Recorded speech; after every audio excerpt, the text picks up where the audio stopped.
దేవుని యొక్క వాక్య నిమిత్తమై సంఘ క్షేమాభివృద్ధి కొరకై అపోస్తుడైనటువంటి పౌలు మొదటి తిమోతి పత్రిక 1వ అధ్యాయము 15వ వచనము, పాపులను రక్షించుట కొరకు క్రీస్తు యేసు లోకమునకు వచ్చెను అనేటువంటి అందుకు వాక్యము నమ్మదగినదిగా ఉన్నది. ఈ వాక్యము అంగీకారమునకు పూర్ణ యోగ్యమైనదిగా అందులో నేను ప్రధానుడు. ఈ వర్డ్లో వాక్యము నమ్మదగినదై ఉన్నది. నన్ను నడిపించేటువంటిది, బ్రతికించేటువంటిది, పోషించేటువంటిది, సమస్తం మన జీవితాల్ని రక్షించి నిత్యత్వం తీసుకొని పోవడానికి వాక్యం అనేటువంటి ఎంతగానో మన అనుదిన ఆత్మీయ జీవితాలకు సహాయం చేస్తుంది. కనుక ప్రియా క్రీస్తునందు సహోదరి సహోదరులారా, సంఘములో ప్రధానముగా వాక్యం అనేటువంటిది ఎంతో ఆత్మీయత ఎదగడానికి దేవుడు ఆ సేవకుల ద్వారా, తన పక్షాన్ని నిలబడినటువంటి సేవకుల ద్వారా వినిపిస్తున్నటువంటి వర్తమానం అది మన అనుదిన ఆత్మీయ జీవితాలకు బలపడమే కాదు, ఆ నిత్య నరకము నుండి తప్పించుకోవటానికి కూడా వాక్యం అనే ఖడ్గం మనకి ఎంతగానో సహాయపడుతుంది. కనుక వాక్యం పౌలు ఇక్కడ పాపులలో నేను ప్రధానుడను అంటున్నాడు. కనుక ఈ వాక్యం పూర్ణాంగీకారంకి యోగ్యమైనది, నమ్మదగినటువంటిది వాక్యం.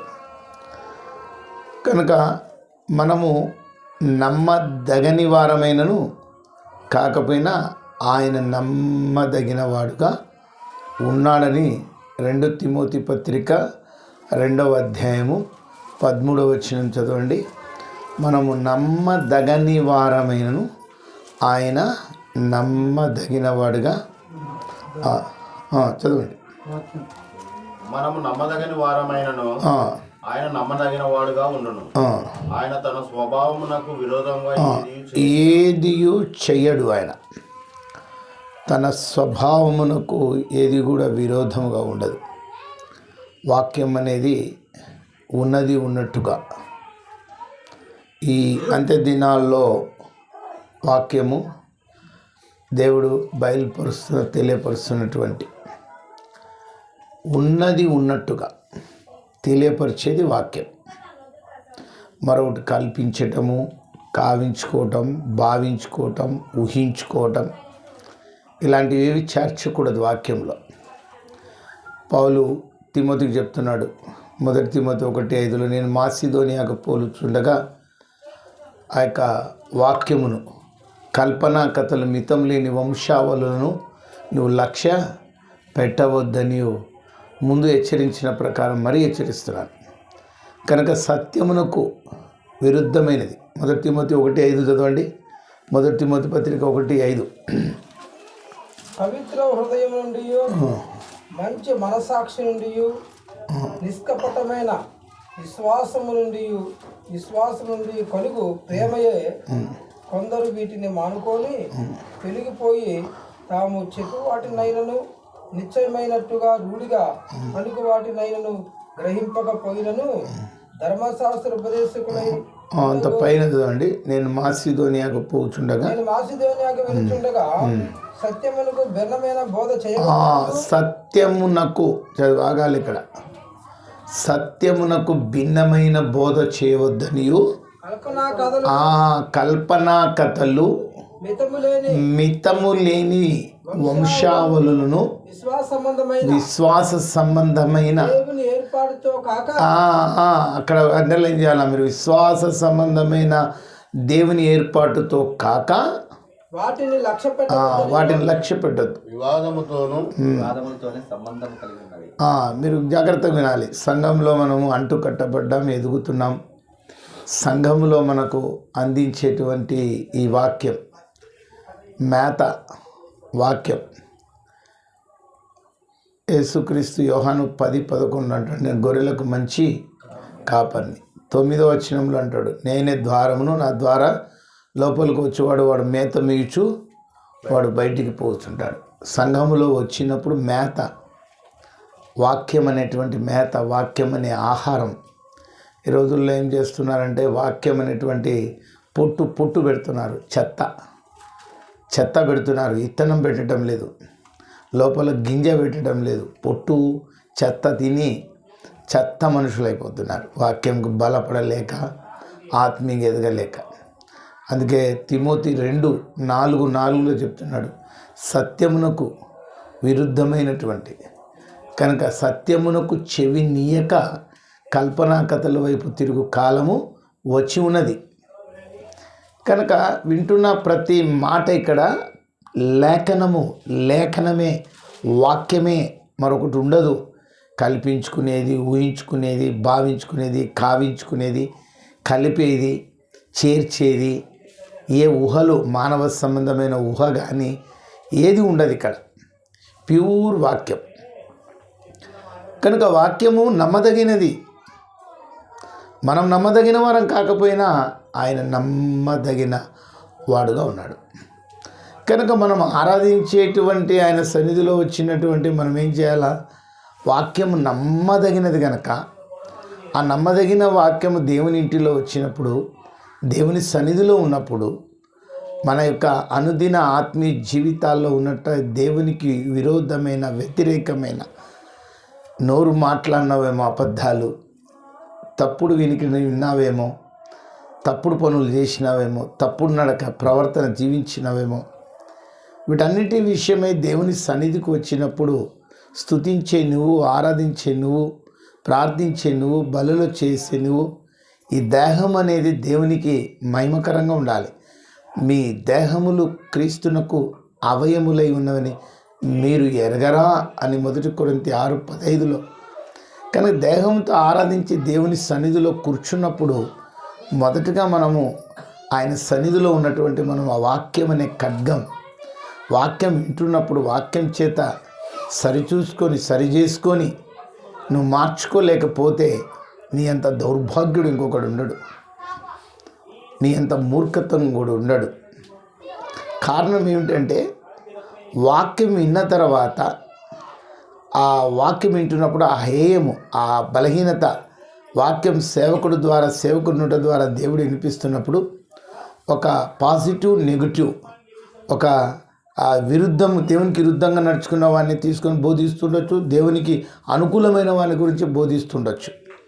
ఆ బోధిస్తున్న వాక్యాన్ని బట్టి విన్నప్పుడు ఇది నాకే, విశ్వాసైనటువంటి నాకే అని తెలుసుకున్నప్పుడు, వాక్యం విని తెలుసుకున్నాక సరిచేసుకోలేకపోతే దానంత ఘోర పాపం ఇంకొకటి ఉండదు.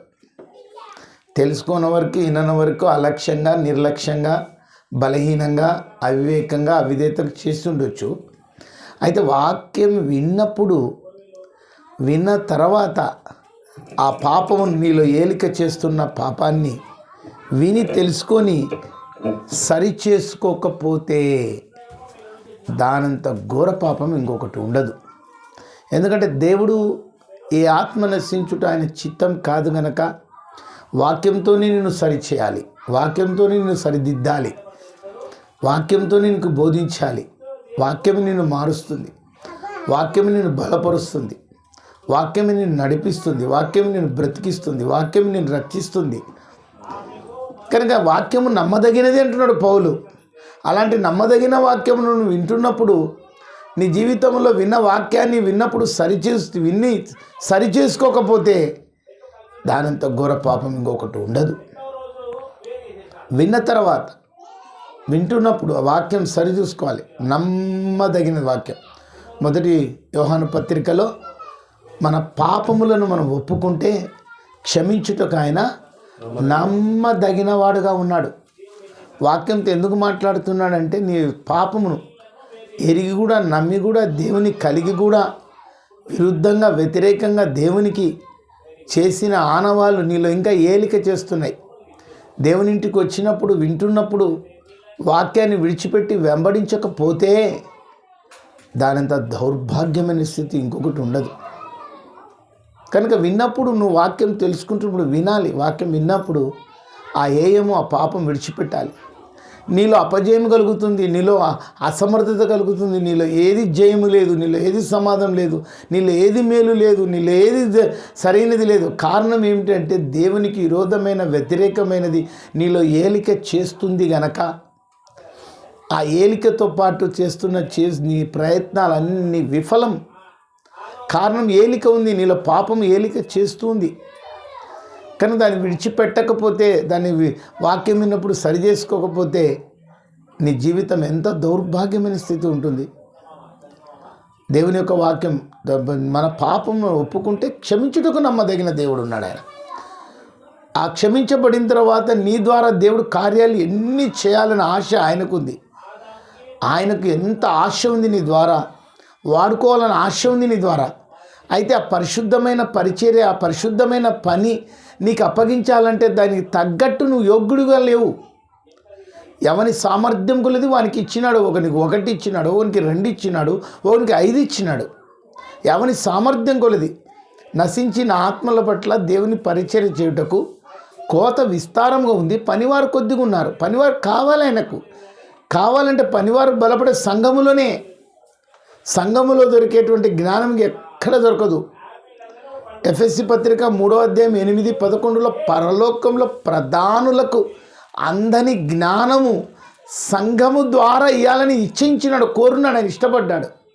పరలోకంలో ప్రధానులకు అందని జ్ఞానము సంఘము ద్వారా ఇవ్వాలని ఆశపడుతున్నాడు ఆయన. ప్రియా క్రీస్తునందు సహోదరి సహోదరులారా, దేవుడికి నువ్వు కావాలి.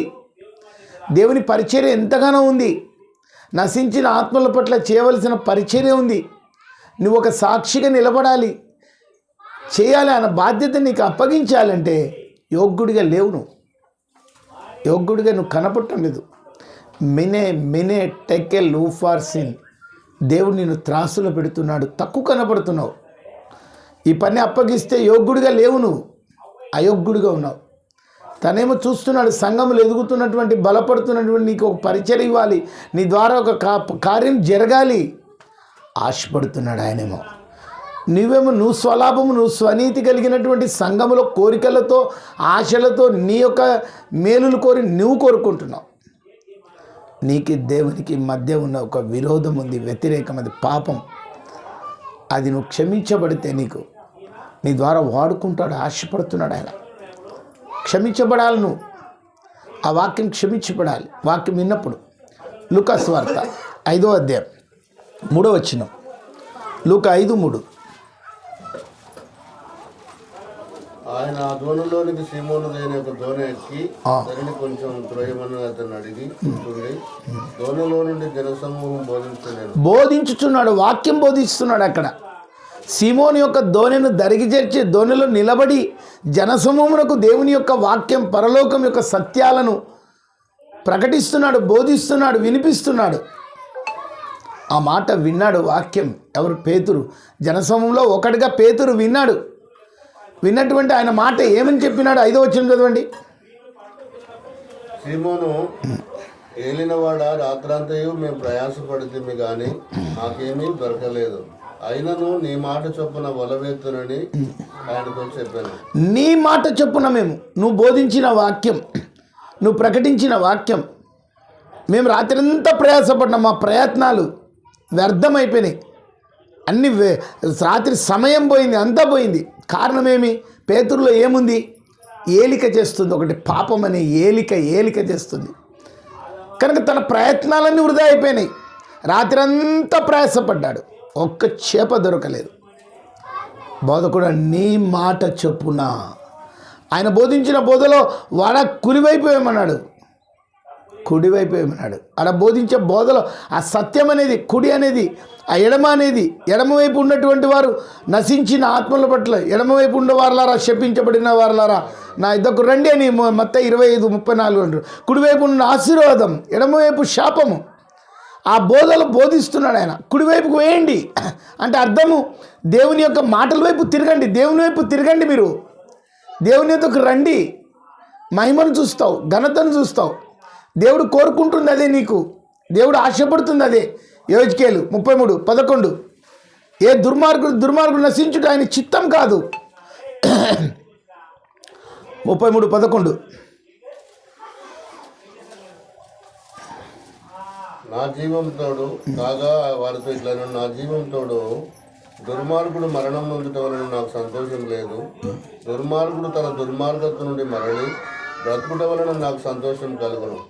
కాబట్టి ఇశ్రాయేలులారా, మనసు త్రిప్పుకొనుడి, మీ దుర్మార్గత నుండి మరలి మనసు త్రిప్పుకొనుడి. మీరెందుకు మరణం నొందుదురు? కనుక ఎందుకు మీరు దుర్మార్గం నశించడం నాకు చిత్తం కాదు. వస్తున్నావు సంఘానికి, సంవత్సరాల తరబడి వస్తున్నావు, పాపంతో వస్తున్నావు, పాపంతో పాటలు పాడుతున్నావు, పాపంతో ప్రార్థన చేస్తున్నావు, పాపంతో బల్లలో చేస్తున్నావు. పవిత్రుడైన పరిశుద్ధుడైన వాక్యం వింటూ కూడా ఏలిక ఉంది. ఆ రహస్య పాపం నీకు తెలుసు, నీలో ఏలిక తెలుసు. అందుకే ఆయన చిత్తం కాదు. నేను సంతోషించను. దుర్మార్గుడు దుర్మార్గతను విడిచిపెట్టి నా వైపు తిరిగితే నేను సంతోషిస్తాను. అందుకే ఇక్కడ పేతురుతో చెప్తున్నటువంటి ఆ బోధ ఏమిటంటే, మీరు కుడివైపున వేయండి. కుడి దేనికి ఉంది? దేనికి ఆశీర్వాదం ఉంది? మత్తయి సువార్త 25:34.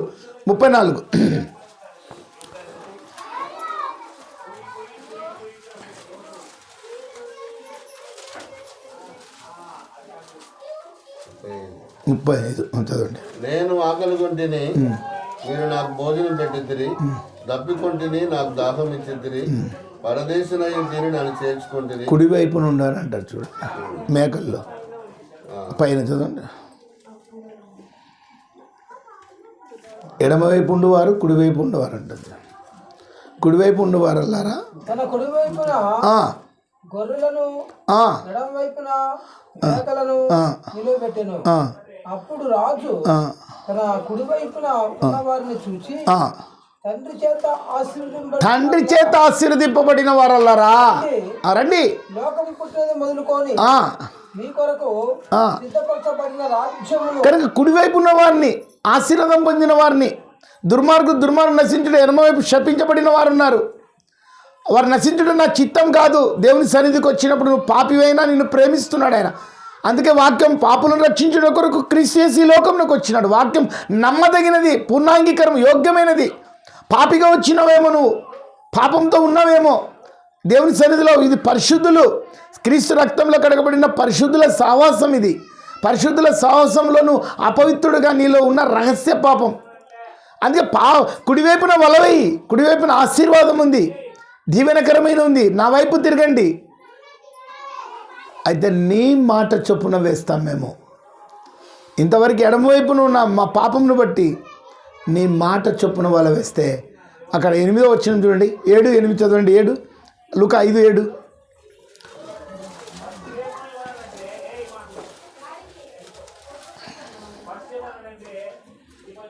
వారు వేరొక దోణిలో తమ పాలివారు వచ్చి తమకు సహాయం చేయవాలని సంజ్ఞలు చేసి వారు వచ్చి 2 దోణులు మునుగునట్లు నింపిరి. 6 చదవండి. 6 వారు అలాగ చేసి విస్తారమైన చేపలు పట్టి విస్తారమైన చేపలు పట్టారు కుడివైపునేసి. అది దేవుని మహిమ. దేవుని మహిమ ఎప్పుడు చూస్తావంటే, ఆయన మాట విన్నప్పుడు, లోబడినప్పుడు, వాక్యం బోధించినాడు, కుడివైపున వేయమన్నాడు. పేతురు విన్నాడు, లోబడ్డాడు, వేసినాడు.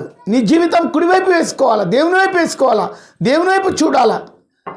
ఆ కుడివైపున ఉన్నటువంటి ఆ యొక్క ఉన్నటువంటి శిలువలో వేయబడిన 2 దొంగలు కూడా కుడివైపున దొంగ. ఇది మాకు న్యాయమే, ఇది మాకు న్యాయమే అన్నాడు. ఈయన పరిశుద్ధుడు, ఏ పాపము లేనివాడు ఈయన. తండ్రి నీ రాజ్యంలో జ్ఞాపకం. నువ్వు దేవునికి భయపడవా? ఎడమవైపు ఉన్నవారు ఇంకా పాపంతో ఉన్నటువంటి సంఘములో ఎదుగుతున్న మీకు దేవుడి యొక్క తల్లిపరుస్తుంది. మీకు భయము లేదా? మీకు భయము లేదా అంటున్నాడు ఆయన. కుడివైపున దొంగ, మీకు భయము లేదా? నీకు ఇతడు పరిశుద్ధుడు. ఎడమవైపు దొంగ నుండి నిన్ను నువ్వు రక్షించుకో, మమ్ము రక్షించు. నువ్వు దేవుని కుమారుడు, పరిశుద్ధుడు కదా. దేవుని ఇంటిలో అదే అడుగుతున్నారు ఇప్పుడు కోరికలతో. నువ్వు దేవుడివి కదా, నువ్వు ఉన్నతమైన వాడు కదా, నా కష్టాన్ని చూడవా, నాకు సహాయం చేయవా, నాకు మేలు చేయవా, ఏం దేవుడో నువ్వు అని సనుగులు కొనుక్కుతున్నారు. కుడివైపున ఆశీర్వాదం. నీకు భయము లేదా? దేవుని భయము లేదా నీకు? ఇది మాకు న్యాయమే. నువ్వు ఈ శిక్షలో ఉన్నావంటే, నువ్వు అసమాధానంలో ఉన్నావంటే, నువ్వు కొరతలో ఉన్నావంటే, నువ్వు కరువులో ఉన్నావంటే అది న్యాయమే. దేవుడు న్యాయవంతుడే. నువ్వు చేసిన పాపానికి తగిన శిక్షలో ఉన్నావు నువ్వు. అయినా నేను పిలుస్తున్నాడు దేవుడు. నువ్వు దుర్మార్గం నశించడానికి చిత్తం కాదు. రాన వైపు తిరుగు, నా వైపు తిరుగు, కుడివైపు రా.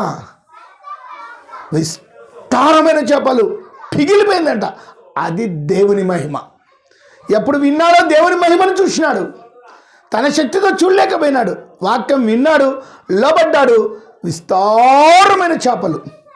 అది దేవుని మహిమ. ఆ మహిమలో ఏంటనుకున్నాడు పేతురు? 8వ వచనం చదవండి. 5:8.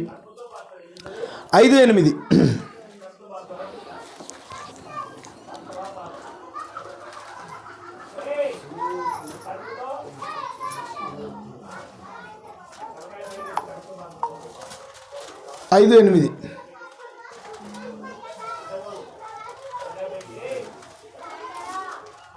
లూకాసు వార్త 5:8.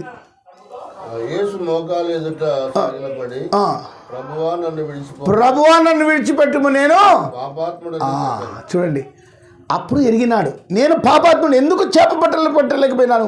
రాత్రంతా ప్రయాసపడినా ఎందుకు నాకు ఒక్క చేప దొరకలేదంటే నేను పాపాత్ముడను. నాలో ఏలిక చేస్తుంది పాపం. అందువల్ల నేను పొందుకోలేకపోయినాను, సాధించలేకపోయినాను. నా ప్రయాసం అయిపోయింది, నా జీవితం అంతా వ్యర్థమైపోయింది, సమయం అంతా వ్యర్థమైపోయింది. నేను పాపాత్ముడను, నన్ను విడిచిపెట్టి పొమ్ము. ఆయన సన్నిధిలో ఆయన మాట విన్నప్పుడు, లోబడినప్పుడు ఆయన మహిమను చూస్తాను.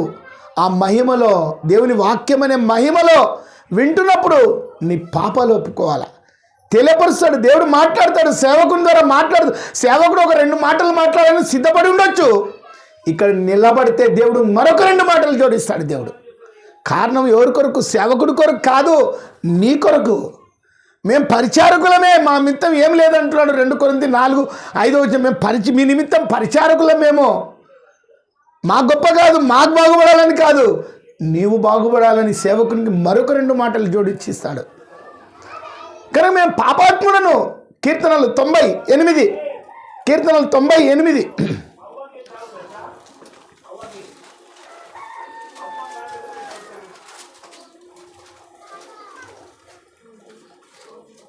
మా దోషములను నీవు నీ ఎదుట నుంచుకొని ఉన్నావు. నీ ముఖకాంతిలో మా రహస్య పాపములు కనబడుతున్నవి. మా దోషము నీ ముఖ కాంతిలో మాకు కనబడుతున్నాయి. నీ ముఖ కాంతిలో మా రహస్య పాపములు కనబడుతున్నాయి, తేటగా కనబడుతున్నాయి.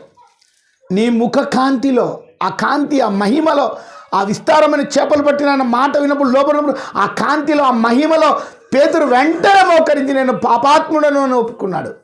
దేవుని వాక్యం వింటున్నప్పుడు ఎడమవైపు ఉన్నటువంటి పాపంతో పాపిగా సంఘంలో వచ్చినావు. నీకు దేవుని భయం లేదా? ఒప్పుకోవా? నువ్వు దేవుని కుడివైపు తిరగవా? దేవుని వైపు మరలవా? దేవుని సంతోషపరచలేవా? వచ్చిన సంఘానికి ఆదివారం ఏదో కానుకేసిన, పాటలు పాడినా దేవుని సంతోషపరచనని అనుకుంటున్నావేమో. ఏలిక పాపంతో పాపుగా వచ్చినావు దేవుని ఇంటికి.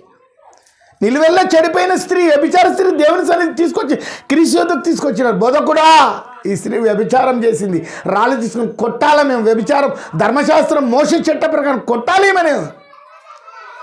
ఎవడు పాపం చేయలేదో వాడు రాయేయండి. చిన్నవాడు మొదలుకొని పెద్దవాడు ఎత్తిన రాయి కింద పడేసి వెళ్ళిపోయినారు. మేము పాపులమే, మాకు అధికారం లేదు. అమ్మా, ఎవరు నేను శిక్షించలేదా? నేను నిన్ను శిక్షించాను, ఇక వెళ్ళి పాపం చేయకు. ఎడమవైపు ఉన్న పాపంతో వచ్చినవేమో, ఈరోజు వ్యభిచార స్త్రీకి వచ్చినవేమో, ధర్మశాస్త్రం రాళ్ళతో కొట్టబడినటువంటి శపించబడిన వాడిదే దానిగా ఉన్నావేమో. నేడు నిన్ను శిక్షించాను, ఇక వెళ్ళి పాపం చేయదు. ఏలిక చేస్తుందో పేతురు ముఖ కాంతిలో తన రహస్య పాపములు తేటగా, దేవుని వాక్యములు తేటగా, ఇది నా పాపమే, నేనే ఆ దుర్మార్గుణ్ణి, నేనే ఆ నీచుణ్ణి, నేనే అవిధేయుణ్ణి, నేనే పాపిగా వచ్చి నేను ఆరాధిస్తున్నా. పరిశుద్ధుడిగా ఆరాధించాల్సిన ప్రభుదినం ఆదివారం ఒక పాపిగా, ఒక పాపముగా, మాలిన్యంతో, మురికితో వచ్చి నేను ఆరాధిస్తున్నా. ఎంత హేయం! ఎవరికి విరుద్ధం? దేవునింటిలో స్వరక్తం ఇచ్చి సంపాదించిన దేవుని సంఘములో ఆయన ఇంటిలో ఒక పాపిగా ఆరాధిస్తే నీకు ఆశీర్వాదమా? దేవుడు అడుగుతున్నాడు, పిలుస్తున్నాడు, రా కుడివైపు వే, ఇవాళ నా వైపు తిరుగు, శిలవైపు చూడు. నీ గాయాలు, నీ దెబ్బలు, నువ్వు చేసిన హేయము, నీ పాపం ఒకసారికి చూడు. యెషయా గ్రంథం 53:5. మన దోషములను బట్టి నలకొట్టబడ్డాడు, మన అతిక్రమ క్రియలను బట్టి ఆయన మన దోషం నుండి గాయపరచబడి మన అతిక్రమ క్రియలను బట్టి గాయపరచ మన సమాధానమైన శిక్ష అతని మీద పడింది. ఆయన పొందిన దెబ్బల చేత మీకు స్వస్థత కలిగింది. మీకు ఆయన పొందిన దెబ్బల చేత స్వస్థత. అందుకని వాక్యం అనేటువంటిది ఏమి నిన్ను రక్షించేదిగా ఉంది. ఆ యేసు వైపు, ఆ శిల వైపు చూడు, కుడివైపు చూడు. నీ కొరకు చిందించిన పరిశుద్ధమైన రక్తం, నీ కొరకు అర్పించిన ప్రాయశ్చితార్థమైన మరణం. నువ్వు ఎందుకు ఓడిపోతున్నావు, నువ్వు ఎందుకు పడిపోతున్నావు, నువ్వు ఎందుకు వెనుదిరిగిపోతున్నావు అంటే నువ్వు శిలువ వైపు చూడటం లేదు, నువ్వు దేవుని వైపు చూడటం లేదు, నువ్వు వాక్యం వైపు చూడటం లేదు, అది నాకేను గుర్తుంచుకోవటం లేదు, సరి చేసుకోవటం లేదు. అందుకే నువ్వు ఓడిపోతున్నావు, పడిపోతున్నావు. నేను ప్రధానుడని అంటున్నాడు పౌలు. వాక్యం బట్టి నువ్వు చూసుకోవటం లేదు, చూడటం లేదు శిలువ వైపు. అందుకే ఓడిపోతున్నావు. అది నా గాయమే, అది నా దెబ్బనే, అది నా పాపము, అది నా శాపము, అది నా శిక్ష, నా స్థానంలో నాకు బదులుగా యాగమైన దేవుడుగా ఆ శిల వైపు చూడలేకున్నావు.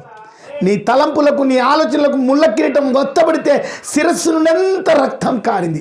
చూడనోళ్ళని వాడికి మాంసం ముద్దగింది. నీ రహస్య పాపములు కడుపులో దాచుకుంటే బల్లెంతో పొడవబడ్డాడు. నీ పాప భారంతో నువ్వు మోస్తుంటే ఆయన శిలువ మోసి కొరడ దెబ్బలు 1 తక్కువ 40 తిన్నాడు. కాలితో తప్పుడు నడకలేసే కాలికి చిల్లలు, తప్పుడు పనులు చేసే చేతికి చిల్లలు, నిలువెల్ల అరికాల మొదలు అన్నిటికి ఆయన పొందిన మన దోషములను బట్టి నలగొట్టబడ్డాడు, మన అతిక్రమం బట్టి గాయపరచబడ్డాడు. మన సమాధానార్థమైన శిక్ష అతని మీద పడెను. ఆయన పొందిన దెబ్బల చేత మీకు స్వస్థత కలిగింది మీకు. కనుక ప్రియా క్రీస్తునందు సోదరులారా, అందుకే పేతురు విన్నాడు, మోకరించినాడు. వెంటనే ఏం చేసినాడు? లూకా 5:11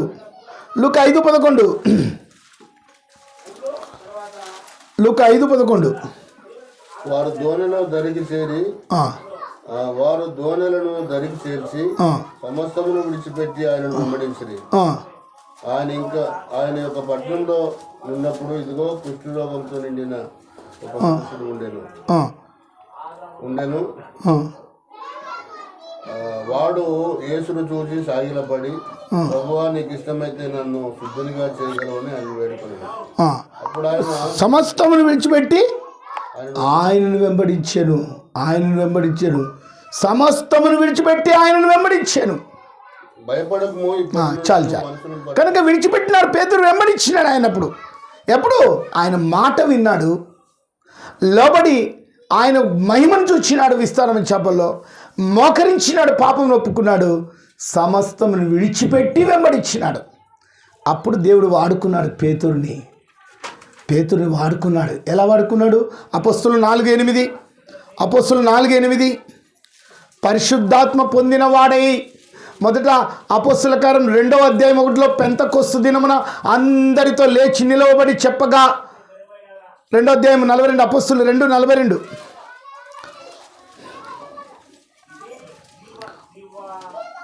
వీరు అపోస్తలుల బోధయందును సహవాసమందును రొట్టె విరుచుటయందును ప్రార్థన చేయటందును ఎడతెగకుండిరి. అప్పుడు ప్రతివానికి భయం కలిగను. మరియు అనేక మహత్కార్యములను సూచక్రియలను అపోస్తలుల ద్వారా జరిగారు.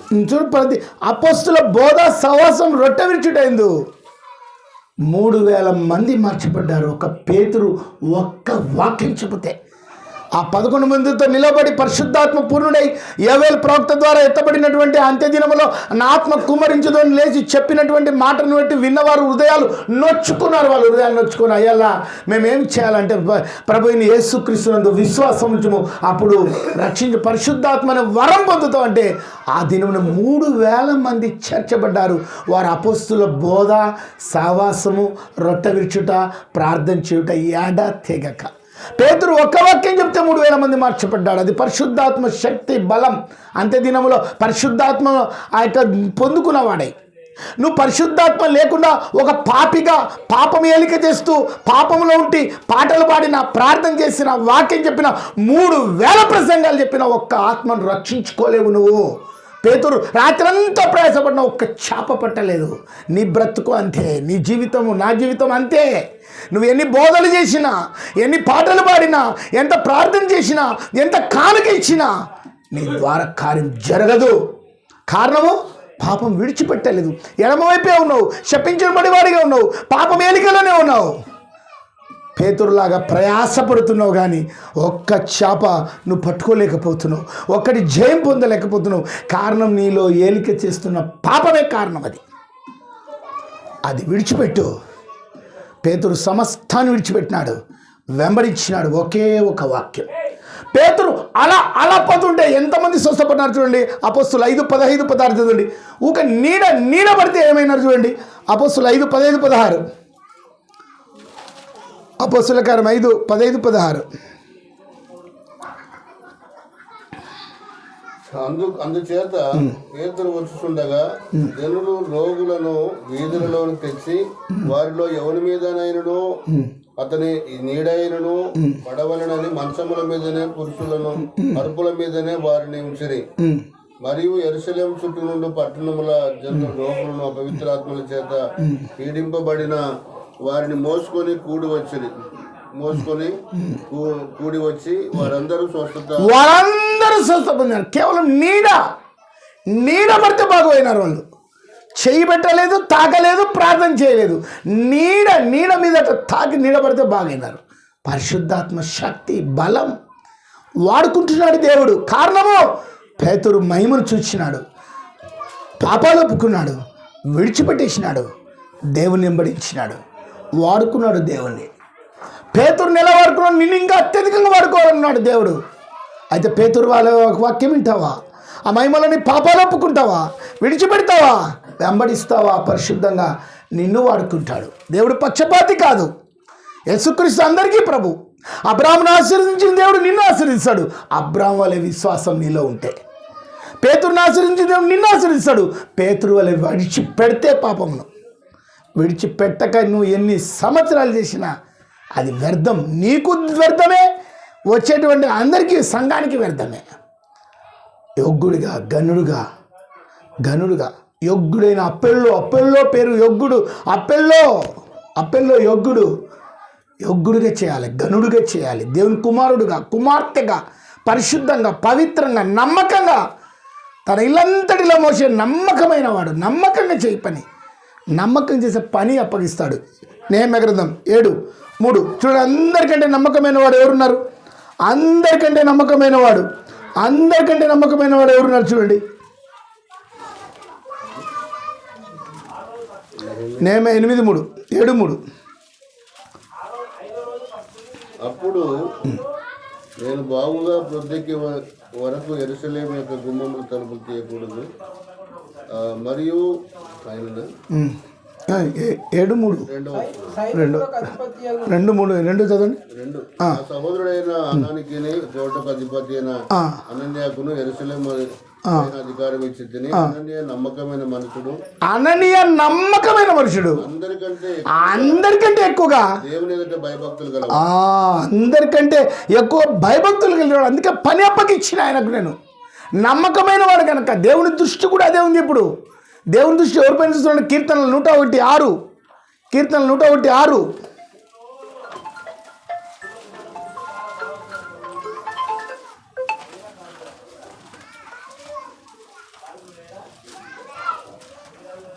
నా యుద్ధ నివసించినట్లు దేశంలో నమ్మకస్తులైన వారిని కనిపెట్టుచున్నాడు. నమ్మకమైన వారిని ఆయన. ఉన్నావా? తిరుగుతావా దేవుని వైపు?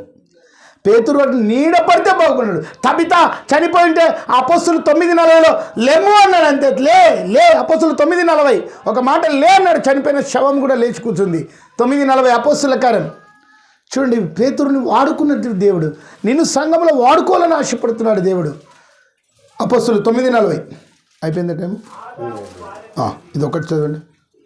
పేతురు అందరి వెలుపలికి పంపి మోకాల్లోని ప్రార్థన చేసి శవం వైపు తిరిగి తబిత లెమ్మనగా ఆమె కన్నులు తెరిచి పేతురుని చూసి లేచి కూర్చుంది. అంతే. చనిపోయిన తబిత లేచి కూర్చుంది. ఎంత వాడుకుంటున్నాడు చూడు దేవుడు. కారణం మహిమను చూచినాడు, పాపాన్ని ఒప్పుకున్నాడు, విడిచిపెట్టినాడు, వెంబడించినాడు, వాడుకున్నాడు దేవుడు పేతురుని. నిన్ను వాడుకోవాలని ఆశపడుతున్నాడు. ప్రతి వారము ప్రతి సంఘంలో వస్తున్నావు, ఆయన దృష్టి నీపై ఉంది. నమ్మకమైన వారి మీద దృష్టి ఉంచుతున్నాడు. సంఘంలో వస్తున్నావు కానీ నమ్మకమైన వాడిగా కనపడలేకపోతున్నావు. ఏలిక చేస్తూ ఉంది పాపం నీలో, ఏలిక చేస్తూ ఉంది ఆ పాపం.